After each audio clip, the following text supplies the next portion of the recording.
Bonjour, alors je suis psychosociologue de formation. J'ai été enseignant-chercheur pendant une quinzaine d'années dans trois universités différentes. J'ai aussi enseigné à l'ESCP Europe et puis j'ai quitté le monde de l'enseignement supérieur et de la recherche il y a 7-8 ans pour me lancer dans le conseil auprès des entreprises. Et je suis aujourd'hui directeur associé d'un cabinet de conseil RH qui s'appelle Alternego, au sein duquel je copilote toutes les activités diversité et inclusion. Alors en fait, je travaille avec l'envie depuis un peu plus de 5 ans. J'ai eu la chance de pouvoir animer différents ateliers. Un atelier sur les stéréotypes. J'étais aussi intervenu avec Géraldine Galindo, qui est également enseignante à l'ESCP Europe sur le fait religieux. Ensuite, on a animé un atelier sur les biais collectifs, comment on peut commettre des erreurs à plusieurs. Un atelier sur l'inclusion il y a déjà presque 2 ans, pour un peu poser les bases de ce concept. Et puis voilà, donc quelques beaux thèmes que j'ai eu le plaisir d'animer pour l'envie. Alors en fait, le concept d'inclusion reste un petit peu opaque. Tout le monde en parle, mais pas grand monde sait de quoi il s'agit exactement.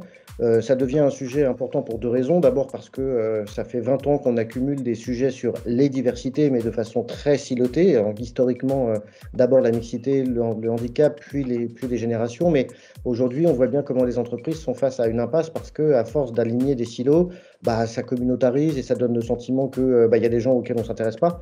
Et puis ça stigmatise un peu ceux sur lesquels on met un coup de projecteur depuis quelques années. Et donc ce sujet de l'inclusion, il vient pas remplacer, hein, évidemment pas, il vient poser un chapeau, un peu une espèce de méta-approche de tous ces sujets qui permet à la fois d'englober tous les sujets de diversité et surtout d'engager toutes les parties prenantes, parce que les activités de diversité dans les entreprises ont été longtemps cantonnées en gros à des services RH, comme si c'était un sujet uniquement RSE et d'équité de traitement. Or, depuis, on va dire, 2-3 ans, toutes les grandes organisations vraiment prennent conscience de façon très forte des enjeux stratégiques qu'il peut y avoir, tant du point de vue de l'attractivité des talents que, bah, par exemple, du rapport aux clients et même des financements, hein. Aujourd'hui, les financeurs sont de plus en plus regardants sur la propreté des entreprises et pas seulement sur le développement durable, aussi sur ces histoires. Bah, en gros, en deux temps, d'abord bien expliquer de quoi il s'agit et reposer les bases de ce concept et c'est quoi une entreprise inclusive avec les deux dimensions dont je vous ai parlé, transversalité des sujets et transversalité des parties prenantes. Et puis le deuxième atelier, ça sera plus sur la question de la mesure, parce qu'aujourd'hui, toutes les entreprises ont besoin de fixer des objectifs, parce qu'il n'y a que comme ça qu'on progresse, et on ne peut pas fixer d'objectifs si on ne mesure pas.